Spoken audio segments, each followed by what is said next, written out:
Hi, everyone. My name is Catherine Gash, and I'm a partnership manager with Rural Ford, North Carolina.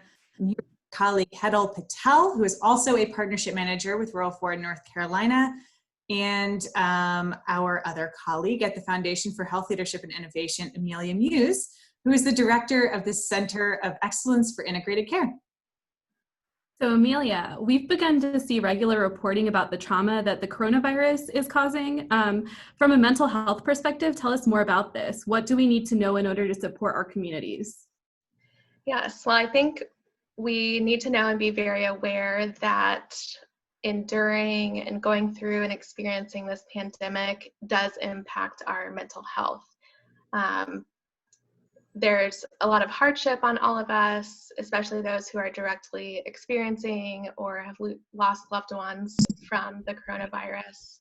But I think a lot of our partners through the Foundation, Rural Ford, and the Center of Excellence are in supportive roles for their communities, whether they're in healthcare or clergy or other roles, and they are supporting people through the trauma that they might be experiencing as a result of the coronavirus. And whether our partners and community members are experiencing trauma and distress firsthand or secondhand, it does really impact our mental health, and we need to be on the lookout and proactive about supporting each other. So Amelia, I've heard words like compassion fatigue or burnout used to describe essentially what you're saying. What does that exactly look like for caregivers and healers? Yeah, so that's a big concern for caregivers and healers right now because of a lot of the burden and stress and intensity that they are experiencing in responding to COVID-19. So compassion fatigue, a lot of people will experience at some point in their career or maybe just their personal role as a caregiver. And it's kind of the emotional impact of working with people who are suffering from health events or other traumatic events. And when we experience compassion fatigue, we feel like we are giving from an empty well. We haven't been able to take care of ourselves, maybe emotionally or physically, and we're unable to refuel and regenerate. And so we kind of lose that well of empathy that we are used to providing to other people.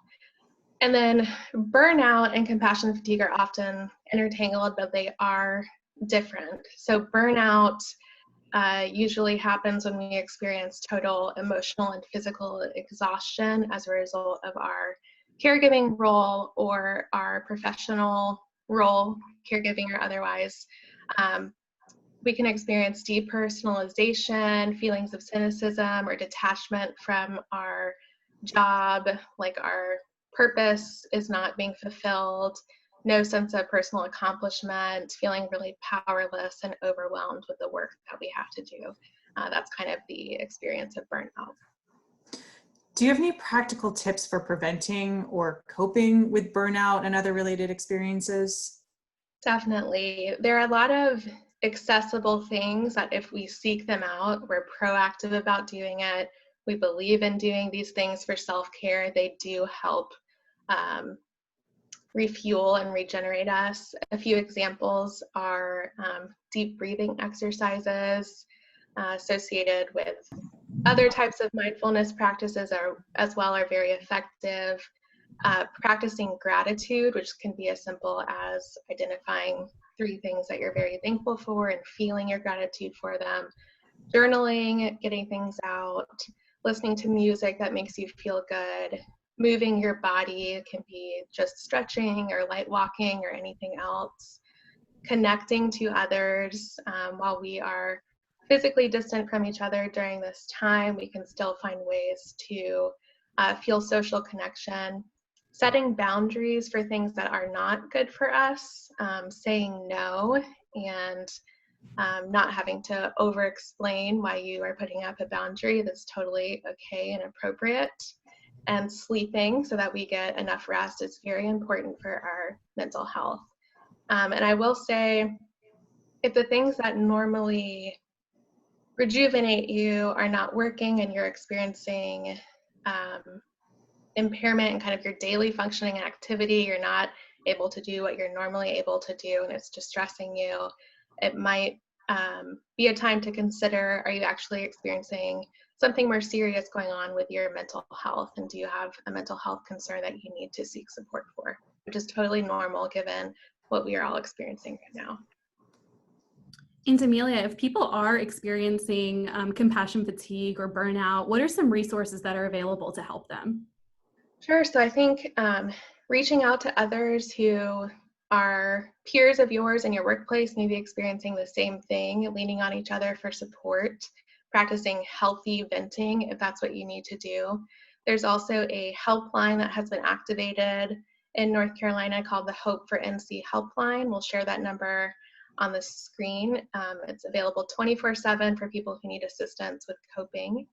And there's also a recently released first responder toolkit available online for people working in emergency relief.